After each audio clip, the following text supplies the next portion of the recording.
My fiancé left me for his ex before our wedding, and it destroyed me. After 4 years, he wanted to get back together, but his mother rejected him for me. I'm a 26-year-old woman leading a rather uneventful life. On top of that, I've always had a weak body. I frequently have minor illnesses and constant fatigue. Despite this, I always try to be optimistic, dreaming about a cozy little family with a man who truly loves me. That's all I've ever wished for. Then, during my freshman year of university, I met Alex, 2 years my senior, at a school event. He was the one who initiated the conversation with his gentle smile and warm eyes. Alex was soft-spoken, welcoming, and incredibly thoughtful.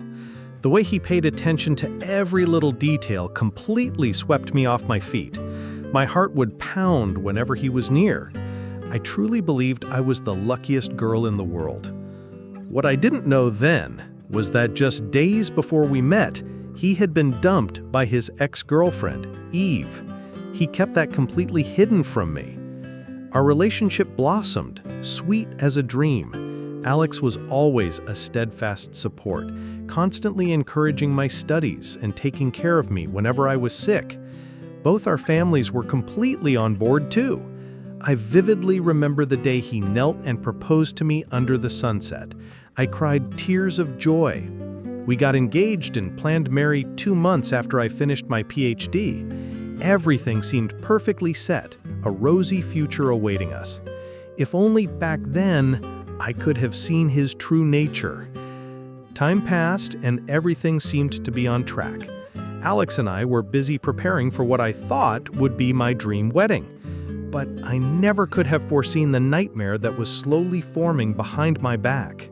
What I didn't know then was that Alex's ex-girlfriend, Eve, had reappeared. She actively reached out, trying to rekindle their past relationship. And she even asked Alex for financial help. Surprisingly, Alex agreed to all her conditions, just to be with her again. What's more, even after they got back together, Alex didn't break up with me. He continued to act as if everything was normal, still sweet and thoughtful. During that time, he would occasionally sneak calls and texts, and sometimes he'd disappear inexplicably. When I asked, he'd say it was nothing and I shouldn't overthink it. And I trusted him completely. I just focused on my PhD graduation, but behind my back, a sinister plan was being concocted. I don't know what Alex was thinking then or how Eve bewitched him, but he was utterly captivated, acting like a puppet in her hands. Eve didn't just want Alex's money, she wanted more. Slowly, little by little, she suggested that Alex should exploit me. And their target was none other than the joint fund we had contributed to for our wedding and future life together. Everything unfolded like a horror movie, and I was the unsuspecting victim. Every penny I'd saved, every dream I'd nurtured for our little home, all became tools for their greed and malice. Then one day, the truth hit me like a punch to the face, so hard it knocked me to my knees. As the wedding day drew near, with so many things to arrange and countless expenses to pay, I checked the joint account Alex and I shared. I couldn't believe what I saw. All the money was gone, not a single cent left. My heart felt like it stopped. My whole body trembled, cold and shaking, as I fumbled for my phone and frantically called Alex again and again. 1 call, 2 calls, then dozens. No one picked up. My messages asking if he knew what happened to our joint account were seen but never answered. After that, he vanished. It was as if he'd evaporated from the face of the earth. I desperately ran around searching for him, asking mutual friends, calling his family. No one knew where he was. At that moment, fear and a suffocating sense of betrayal enveloped me. I knew something was terribly wrong, but I couldn't have imagined things would get this bad. In my utter despair, with my mind reeling, as if I were losing it, I accidentally saw Alex's laptop, which we still shared. For some reason, I had a strange premonition. Trembling, I opened it, and then I discovered something I wished I had never seen.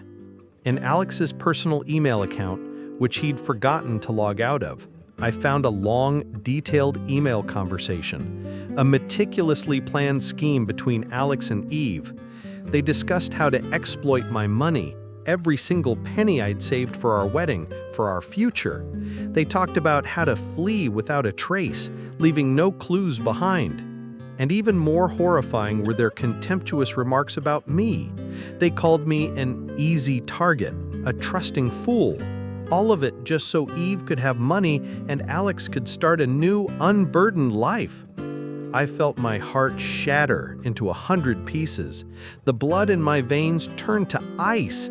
My entire world crumbled before my eyes. Every ounce of trust, every bit of love I had for Alex turned out to be a cheap act, an elaborately staged scam. It became hard to breathe. My mind reeled, a sharp pain tearing through my body. My health was already delicate, and the mental blow was more than I could bear. Then everything went black.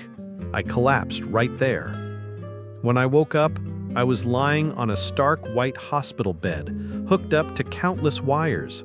The doctor said I was in severe shock, suffering a critical mental breakdown. It felt like I was a puppet, controlled by invisible strings. The pain and humiliation gnawed at me bit by bit. I lay there staring at the white ceiling, asking myself, what did I do wrong? Everything was ruined, shattered.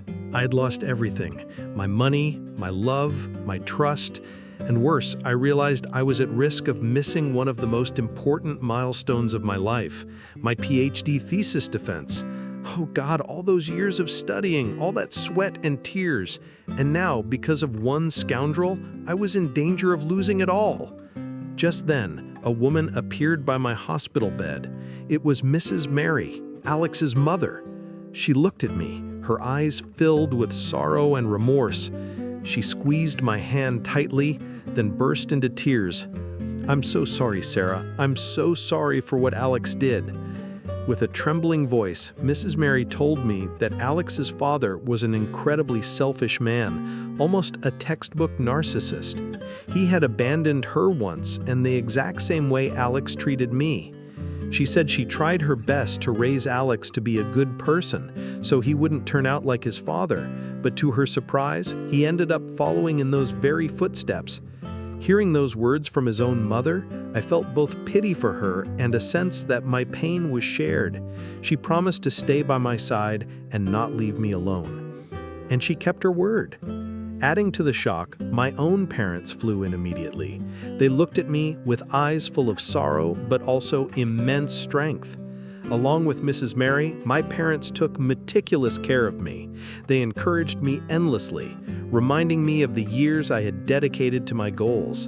And I did it. I graduated. But graduation day was the saddest day of my life. Amidst the congratulatory smiles and bouquets of flowers, my heart remained heavy. I looked at the diploma in my hand. It was a victory, but so bitter. The wedding was canceled. The dream of a small family was shattered. My parents were heartbroken too, I knew, but they still tried to appear strong to encourage me. It was a bittersweet triumph, a reminder of the price I paid for my blind trust. After everything that happened, I almost lost all faith in life. I had trusted completely, given my whole heart, only for it to be mercilessly crushed. It felt like someone had sucked all the air out of my lungs. I drifted through life constantly anxious and depressed. The doctor diagnosed me with PTSD. It sounds serious, but it was real. I was haunted by that email, by Alex's sudden disappearance, and by the contemptuous words they had for me. They just lingered, impossible to escape. Every night I had nightmares, waking up drenched in sweat. My physical health, already weak, got even worse. It felt like my body no longer obeyed me. I had to go to therapy more often. At first, I even switched a few counselors because I didn't feel a connection. Then, on that journey to heal, I met Dr. Nathan. It sounds cliche, like a hero appearing at just the right time, right? But it's true. He was my ray of light then. He was quite young, but had graduated and started practicing early. His talent was undeniable. Nathan was incredibly humble, always calm. He spoke with a maturity beyond his years. Often he'd say profound things and then self-deprecatingly joke, People who talk about morals often live like crap. Don't believe them. I knew he was a genuinely upright person who worked with his heart. Nathan's sincerity and simplicity brought me a strange sense of peace, a feeling I had lost for a very long time.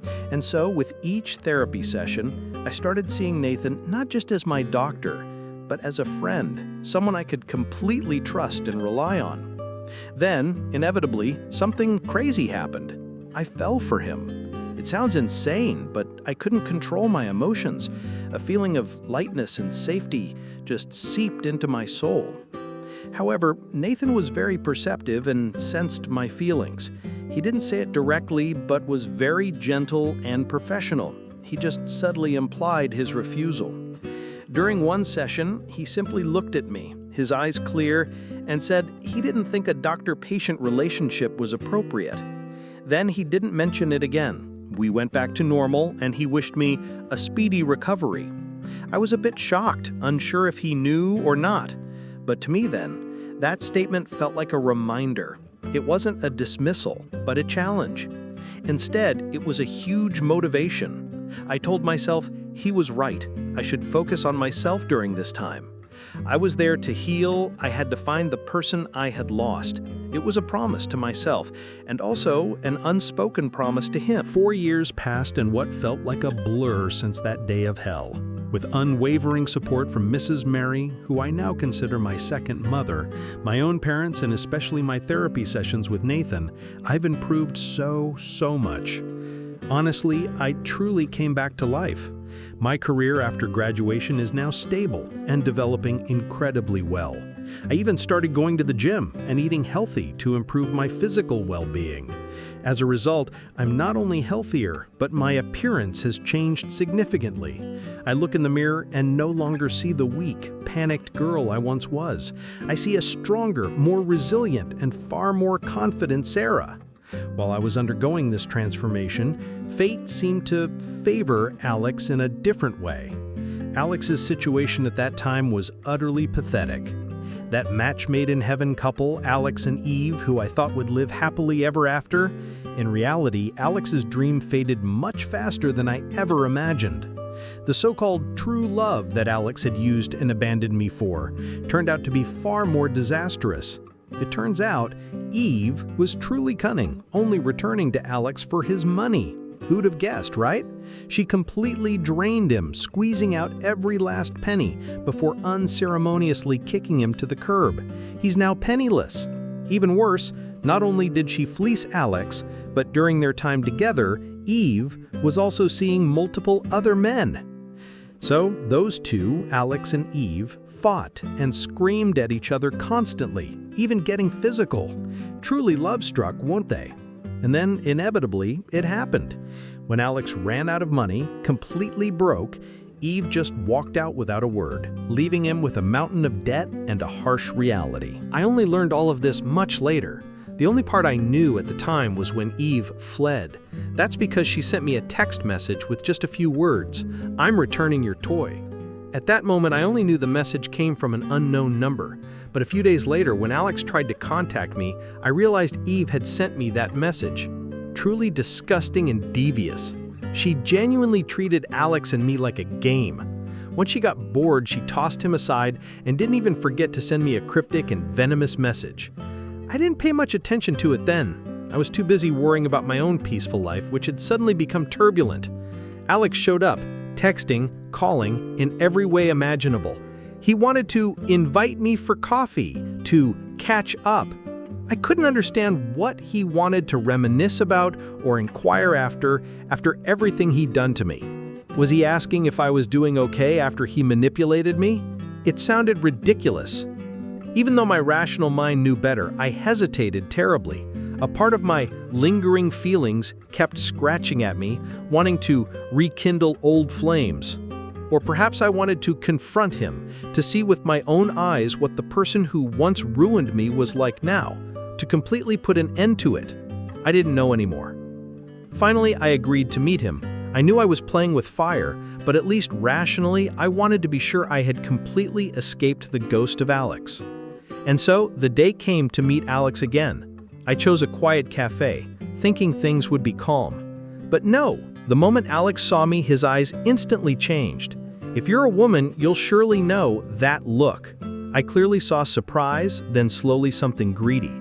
It was as if he was looking at a toy that once belonged to him, now prettier, more sparkling. After all, I had changed a lot, both in appearance and demeanor. He must have been shocked. Then, as if by instinct, he began to act as if he were reclaiming what was once his.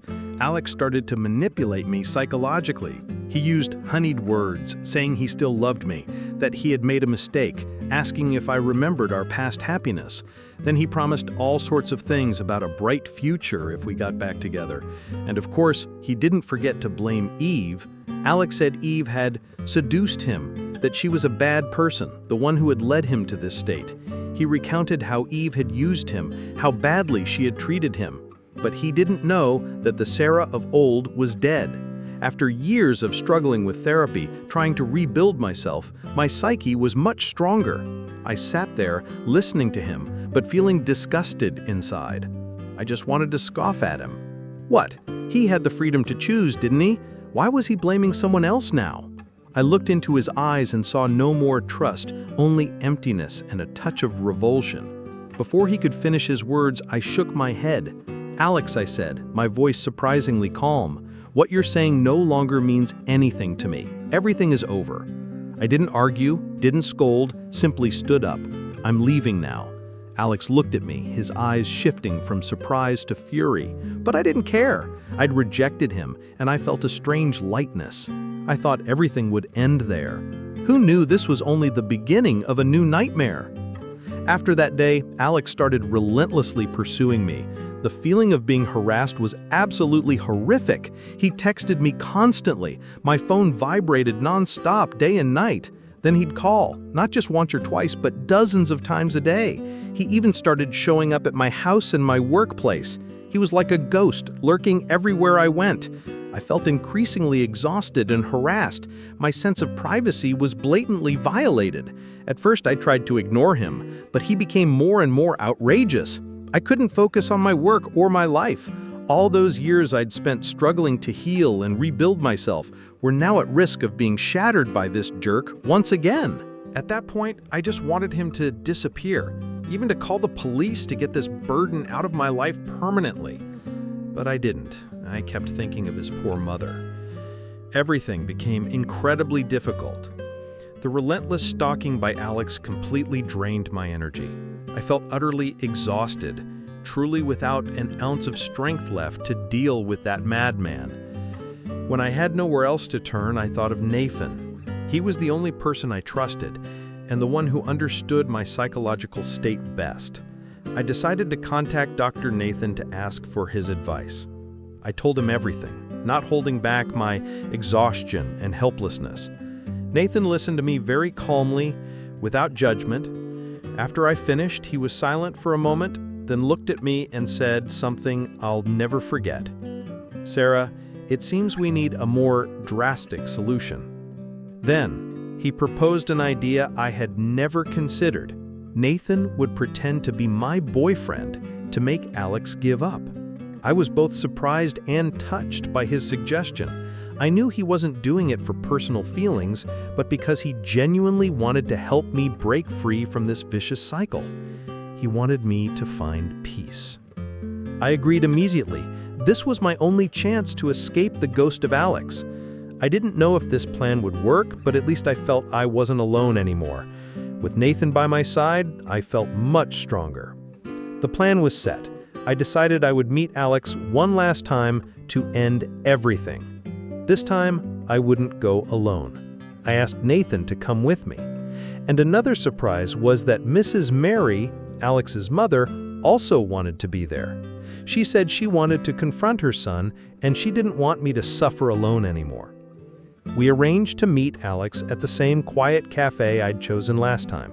When Alex walked in, I could clearly see the shock on his face as he spotted Nathan, and especially his own mother, Mrs. Mary. He hadn't expected us to be together, and certainly not his mother. The tension in the air was palpable, thick enough to cut with a knife. Nathan stood firmly beside me, his gaze unwavering. Mrs. Mary looked at Alex with a complex expression, a mix of heartbreak and disappointment. I looked directly into Alex's eyes, and I knew this would be the last time I'd have to face the torment he represented. I was ready for an uncompromising confrontation. The atmosphere in the cafe was as taut as a violin string, my friends. Alex saw us, and his face went as white as a sheet. He stammered, "Mom?" But Mrs. Mary, Alex's mother, didn't respond. She looked straight into her son's eyes, her gaze shifting from sorrow to utter fury and indignation. I had never seen Mrs. Mary like that before. After a long time apart, witnessing Alex's pathetic and ruined state, and especially seeing his deplorable true nature laid bare, she couldn't hold back anymore. Mrs. Mary's voice rang out, not loud, but filled with resolve and pain. "Alex, look at yourself now. When did you become this despicable thing?" she said, her voice trembling, but every word felt like a knife cutting into my heart, and certainly into Alex's too. Mrs. Mary continued, "All these years I raised you, what have you done with your life? What have you done to Sarah? You have disappointed me to an unforgivable extent." Then Mrs. Mary uttered a sentence that I believe I'll never forget in this lifetime. "From this moment on, never call me Mom again. I don't have a son like you." At that moment, Alex looked as if he'd been struck by lightning. His face was ashen, and he stood utterly stunned. Mrs. Mary continued to cry hysterically, tears streaming down her face. For a mother to say such words to her son, her pain must have been immeasurable. I looked at her, then at Alex, and I knew this wasn't just the end of my relationship with him, but also the end of Alex's last remaining family tie. It was a tragic scene I'll never forget. The entire cafe seemed to fall silent after Mrs. Mary's words. Alex stood there, his face drained of color like a stone statue. Abandoned by his own mother, definitively rejected by me, he had nothing left to lose. And then, in that ultimate despair, Alex blurted out a shocking truth, a climactic twist no one could have predicted. He looked at us, his eyes empty, and then said in a trembling voice, "I'm HIV positive. I don't know how much longer I have to live. Please don't abandon me." Both Nathan, Mrs. Mary, and I were stunned. I felt a cold current run down my spine. "HIV? Alex?" I stared at him, unable to believe my ears. He continued, his voice cracking, recounting that during his time with Eve, because she had cheated on him so many times, he had secretly slept with many other people to get back at her. And this was the consequence. Alex began to beg for mercy. He said he didn't know how long he would live, that he was pitiful, that he was a victim of circumstance. He blamed Eve, blamed life, blamed everything but himself. He kept repeating those words, tears streaming down his face. I looked at him, a mixture of disgust and horror. I couldn't help but wonder what would have happened if he had succeeded in deceiving me again. It turned out that behind the glamorous facade and past promises was such a rotten and selfish person. Alex's tragedy wasn't just about losing all his money or being abandoned by his family. It was much deeper. This was the price he had to pay for his irresponsible lifestyle and betrayal. A tragic end for someone who truly deserved it. Mrs. Mary was weeping uncontrollably, tears streaming down her face. I clearly saw the pain of a mother witnessing her son's downfall. It was no longer just disappointment, but a heartbreaking tragedy for maternal love. She had tried her best to raise Alex, but he ultimately chose this path. Her heart must have been shattered. We all remained silent, no one uttering a word. I believe this was the price Alex had to pay for everything he had caused. Everything was truly beyond imagination. Just as the atmosphere grew thick with tears and despair, Dr. Nathan spoke up. With the calm professionalism of a psychologist, he stepped forward. Nathan didn't judge or blame.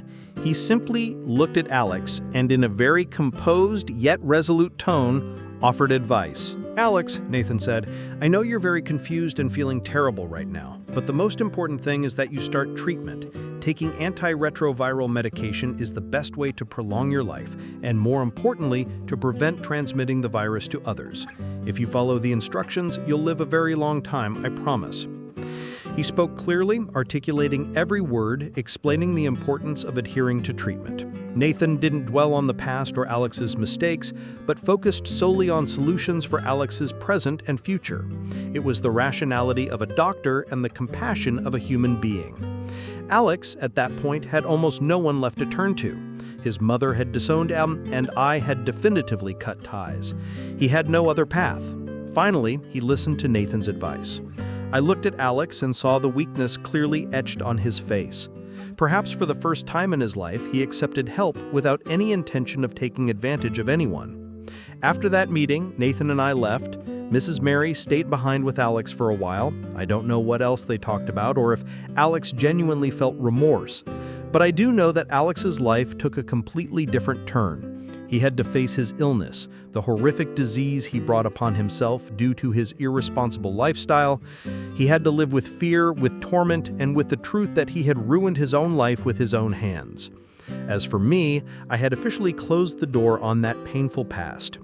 With everything officially over with Alex, a huge burden was lifted from me. I felt incredibly light. That afternoon, Nathan and I sat together at a different cafe.